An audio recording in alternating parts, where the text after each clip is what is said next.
সত্যি কথাই তো বলেছি, বিজেপি যেভাবে নোংরা রাজনীতি করছে সেটা আমি আসল কথাই বলেছি, সত্যি কথাই বলেছি।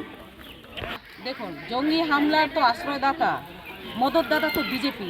যেদিন হামলা হয়েছিল সেদিন কেন কোনো সেনা ছিল না, সেটা তো দাবি, সেটা আমাদের প্রশ্ন। সেদিন সেনা থাকলো না কেন? এটা হচ্ছে বিজেপির পরিকল্পিত। সেই আসল কথাই বলেছি আমি। যেটা ওয়াকফ ইস্যু ছিল, সে ওয়াকফ ইস্যুকে ঘুরিয়ে নেওয়ার জন্য, মুখ ঘুরিয়ে নেওয়ার জন্য এরা এটা করছে। সামনে বিহারের ভোট, কিন্তু বিজেপি নোংরা রাজনীতি করছে। গোটা দেশের মানুষ বুঝতে পেরেছে বিজেপি নোংরা রাজনীতি করছে।